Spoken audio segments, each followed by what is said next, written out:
نوم مې عادلشاه امید دی، د معلم خان زوی یم، د خوست ولایت اصلي اوسېدونکی یم او فعلا زندگی په کابل ولایت کې کوم. د مکتب په دوره کې که ووایم موږ زیات فوکس په همدې و چې باید خپل زده کړې وکړو او د کورنۍ د طرفه خصوصا د پلار او د ترونو طرفه زیات تشویق دا و چې تاسو باید خپل زده کړې وکړئ. نو باوجود د مکتب نه موږ ورسره بیا هم دکان ته تللو، موږ خوست کې دواخانه وه، هملته چې کوم کار مخې ته راتلو هغه هم مخته وړلو او خپل زده کړې مو هم کولې.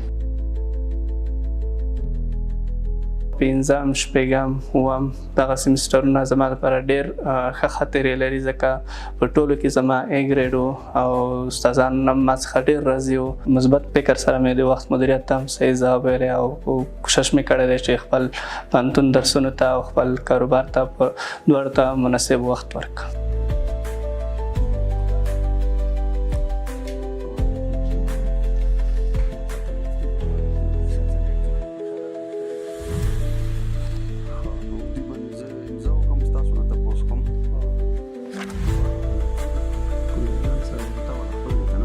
نو عادلشاه امید یو ډېر ښه محصل، ډېر کمیټډ، ډېر هارډ ورکر، ډېر انټیلیجنټ.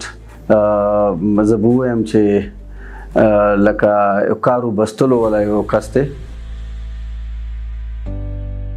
زه نن د MBA پروګرام خپل مونوګراف فاینل شو او استادانو طرف ساین شو او زه اوس غواړم چې کردان ته سبمیټ کړم.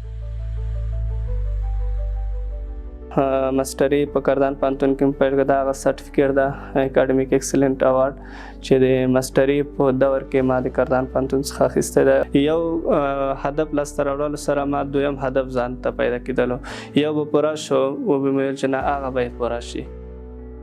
افغانستان زموږ ګران هیواد دی چې ډېر پټ ظرفیتونه لري. که د ټول افغانان د ټول ملت سره یو ځای شو، انشاءالله یو اتحاد باندې شو، دا وطن به لا هم ابادیږي او د یو ښه مثبت پرمختګ په لوري به مخکې ځو.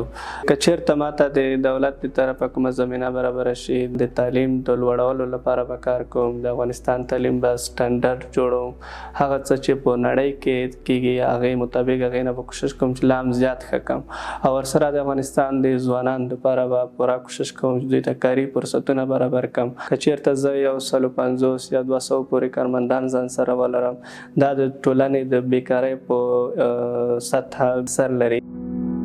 هر یو محصل، هر یو شاګرد باید د خپلو زده کړو څخه پوره لاسته راوړنې راوړي او د ټولنې لپاره خدمت وکړي په خپل فیلډ کې.